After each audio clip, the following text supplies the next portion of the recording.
নমস্কার, শুভ সন্ধ্যা। আমি লবঙ্গ, আপনাদের সকলকে স্বাগত জানাই আপনাদের এই চ্যানেল ভয়েস অফ লবঙ্গতে। গল্প এবং ছোট গল্পের সম্ভার হোক বা আপনার জীবনের আস্ত কোনো একটা আনন্দের ঘটনা, এখন থেকে এই গল্প, কবিতা, আনন্দ কথা এবং দেওঘরের গপ্প নিয়ে আমি লবঙ্গ থাকছি আপনাদের সঙ্গে প্রতি বুধবার এবং রবিবার ঠিক রাত 9টায়। আপনাদের সকলকে আমার সঙ্গে চাই। কিন্তু চলে যাব আজকের পর্বে, তবে তার আগে জানাই আমাকে লেখা পাঠানোর জন্য আপনার স্ক্রিনে দেওয়া মেল অ্যাকাউন্টে মেল করতে পারেন আপনার নাম এবং আপনি কোথা থেকে লিখছেন তা উল্লেখ করে। ছোট গল্প বা কবিতার জন্য আপনারা অবশ্যই লেখকের নাম উল্লেখ করবেন। এখন থেকে লবঙ্গ থাকছে আপনাদের জন্য। আপনারা থাকছেন তো?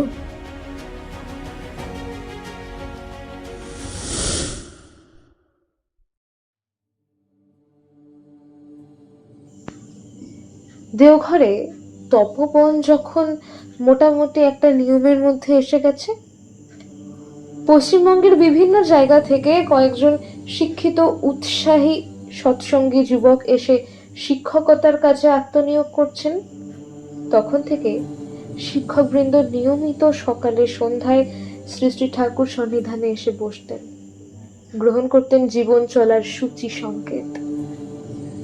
ছাত্ররাও আসত। ছাত্রদের মধ্যে যারা একটু শিষ্ট অথচ মেধাবী প্রকৃতির ছিল, তাদের ভালোভাবে লেখাপড়া করার প্রেরণা দিতেন শ্রী শ্রী ঠাকুর। কাউকে কাউকে উচ্চশিক্ষার্থে বিদেশে পাঠাবার কথাও চিন্তা করতেন। একদিন বললেন ছাত্রদের অনুপস্থিতিতে, এই যে বৈকুণ্ঠের 2 ছাওয়াল, খগেনের 1 ছাওয়াল, এরকম আর কয়েকজনকে এখানকার ছাপ ভালো মতো দিয়ে বিদেশে পাঠাবার কথা আমার মনে হয়। তার মানে এরা স্বীয় বৈশিষ্ট্যের ওপর দাঁড়িয়ে ইষ্ট, কৃষ্টি ও ঐতিহ্যে পরিণত তো হবেই, তারপর এর পরিপূরণার্থে বহির্জগতের যে জ্ঞান তারা আহরণ করে আনবে, তার দ্বারা সমাজ ও দেশ যুগোপযোগী রকমে উপকৃত হবে। এই ছিল তার ভাবনা। এত কাজ, এত চিন্তার মধ্যেও শ্রী শ্রী ঠাকুর কিভাবে অজস্র বাণী দিয়েছেন তা ভাবলে স্তম্ভিত হতে হয়। তার বাণী ও কথোপকথন গ্রন্থরাজির সংখ্যা শতাধিক। গ্রন্থগুলির আয়তনও নেহাত স্বল্প নয়। জীবন ও জগতের যাবতীয় বিষয়ের শুভ সুন্দর পথ নির্দেশ তথা সর্বপ্রকার সমস্যার এই সুষ্ঠু সার্থক সমাধান বার্তা রয়ে গেছে এই গ্রন্থগুলির মধ্যে, কোনোটিতে সূত্রাকারে, কোনোটিতে বা বিশদ বিস্তারে। এইগুলির মধ্যেই ফুটে উঠেছে তার তথা সৎসঙ্গের আদর্শ ও উদ্দেশ্য ভাবধারা। স্মরণ রাখতে হবে যে কেবল বাংলা গদ্যের মধ্যেই শ্রী শ্রী ঠাকুরের বচন ও রচনা সীমাবদ্ধ নয়। পদ্যের আকারেও, রকমারি ছন্দেও তিনি দিয়েছেন সহস্র সহস্র ছড়া। ইংরেজিতেও তিনি প্রচুর বাণী দিয়েছেন। তাছাড়া হিন্দি ও সংস্কৃত ভাষাতেও প্রদত্ত তার কয়েকটি ছড়া রয়েছে। তাই বলছিলাম যে কেবল তার বাণী প্রদানের দিকটাই বিচার করলে অবাক বিস্ময়ে স্তব্ধ হয়ে যেতে হয়। শ্রী শ্রী ঠাকুরের এই মিশন লোকসংগ্রহ ও লোক সংগঠনের মিশন। তাই নিজেই তার প্রতিষ্ঠিত এই সংঘকে বলেছেন মানুষ তৈরির কারখানা। দিনের পর দিন হাজার হাজার মানুষ এসে পৌঁছেছে তার চরণ প্রান্তে, উজাড় করে ঢেলে দিয়েছে তাদের প্রাণের ব্যথা, বেদনা, অসহনীয় কষ্ট ও সমস্যার কথা। বিনিময়ে পেয়েছে শান্তির স্নিগ্ধ প্রদ। আবার এর বিপরীত চরিত্রও রয়েছে। অনেক অহংমত্ত মানুষ তাকে উপেক্ষা করে পায়ে দোলে গেছে তার প্রাণ দোলানো ভালোবাসা তথা মঙ্গল ইচ্ছাকে। কিন্তু দয়াল গুরু শ্রী পুরুষোত্তম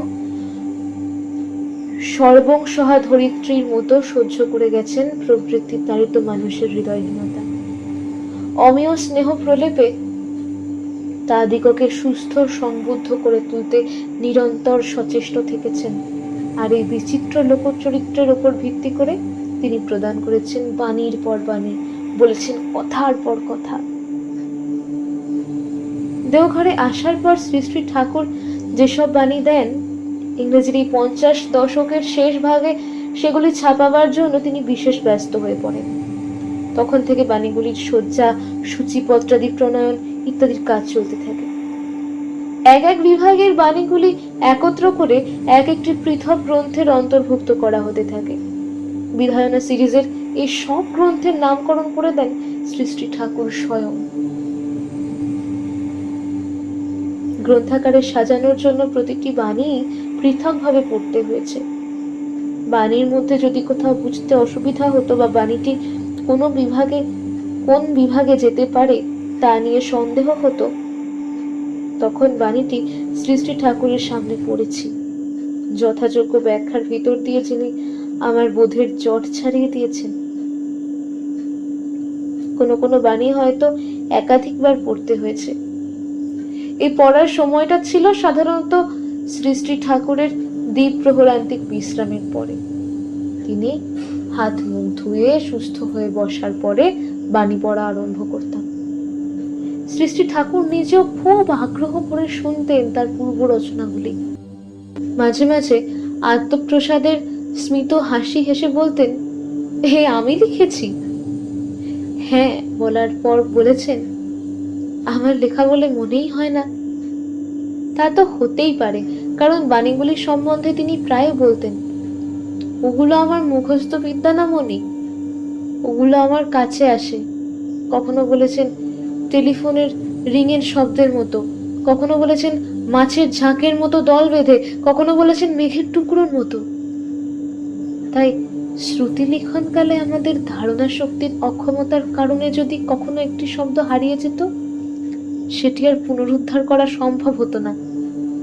আর সেই উদ্বেগে শ্রী শ্রী ঠাকুরের দেহে রক্তের চাপ পর্যন্ত বৃদ্ধি পেয়ে যেত। অবশ্যই এরকম মাত্র 2-1বারই হয়েছে। এই উদাহরণ জগতে আর একবারই মাত্র সংঘটিত হয়েছে। মহাভারতে দেখা যায়, কুরুক্ষেত্রের পরে শ্রীকৃষ্ণকে আবার গীতা বলার অনুরোধ করলে তিনি আর বলতে পারলেন না। তখন যোগযুক্ত অবস্থায় অর্জুন কে কি বলেছিলেন তার আর তা মনে নেই। সবার অনুরোধের পরে কিছু বললেন বটে, কিন্তু সে জিনিস আর হলো না। তার নাম হলো অনুগীতা। যাই হোক, বিধায়না সিরিজ যখন মুদ্রিত হয়ে চলেছে, তখন প্রায় প্রতিদিনই বিকেলে শ্রী শ্রী ঠাকুর কাছে এই বাণীগুলি পড়া হতো। শ্রী শ্রী ঠাকুর সানন্দে শুনতেন। বাণীর মধ্যে যদি কোনো বিশেষ জায়গায় বুঝতে অসুবিধা হতো, তার কাছে জিজ্ঞেস করলে তিনি ব্যাখ্যা করে বুঝিয়ে দিতেন। এটাই ছিল বড় আকর্ষণ। ওই আকর্ষণে আশ্রমের বহু পরিবারের দাদা ও মায়েরা এসে উপস্থিত হতেন। এই সময় দয়াল ঠাকুরকে ঘিরে এক স্বর্গীয় পরিবেশ গড়ে উঠত। উপস্থিত ভক্তবৃন্দের চোখে মুখে ফুটে উঠত আগ্রহাকুল আনন্দের ছটা। অনেকের মেরুদণ্ড অজ্ঞাতসারে টান টান হয়ে যেত।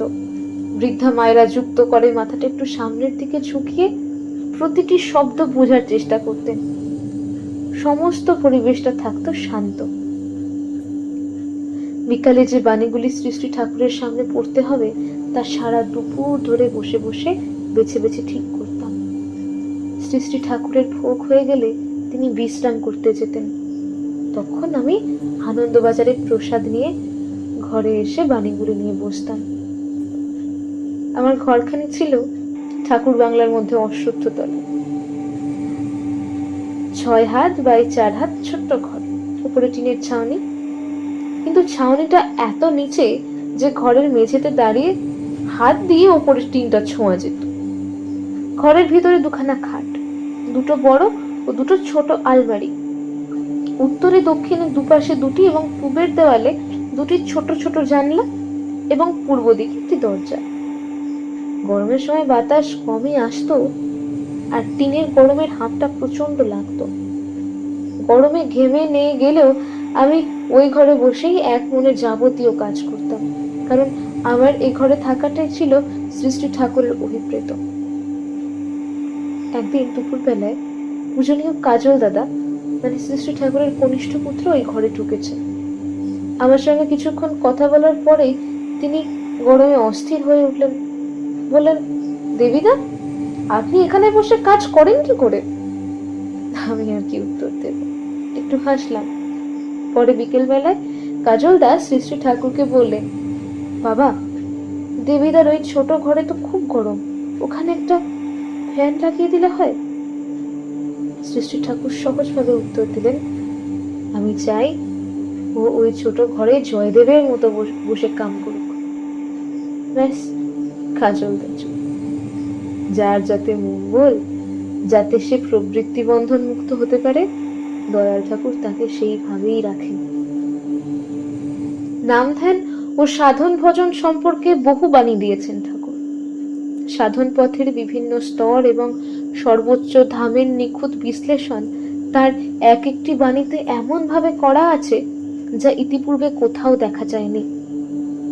ওই বাণীগুলি যখন পড়া হতো বা সে সম্বন্ধে আলোচনা হতো, শ্রী শ্রী ঠাকুর তখন ওই বাণীর সঙ্গে যেন একাত্ম হয়ে যেতেন।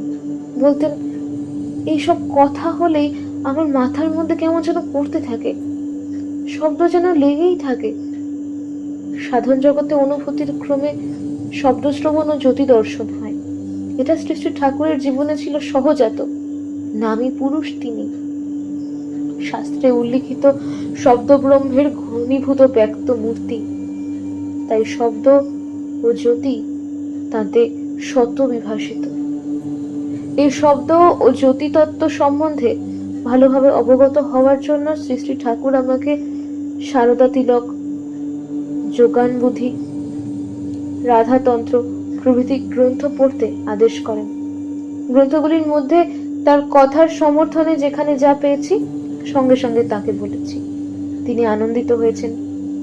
অনুভূতির স্তরে স্তরে যে শঙ্খ, ঘণ্টা, মৃদঙ্গ, মেঘ গর্জন, বংশীনাদ, বীণার ধ্বনি প্রভৃতি উপলব্ধি করা যায়, তা শ্রী শ্রী ঠাকুর কথা প্রসঙ্গে গ্রন্থের তৃতীয় খণ্ডে বিশদভাবে বর্ণনা করেছেন।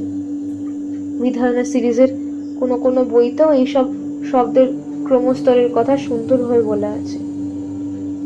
কথাগুলি যখন শ্রী শ্রী ঠাকুরের কাছে পড়তাম, তখন তিনি মুখে অনুরূপ ধ্বনি করে শব্দ কেমন হয় তা বুঝিয়ে দিতেন। তার শ্রীমুখ থেকে এমন ধ্বনির উচ্চারণ একাধিকবার শোনার সৌভাগ্য আমাদের হয়েছে। একদিন ওই রকম শব্দ করে করে স্তরগুলির ব্যাখ্যা দিয়েছিলেন ঠাকুর।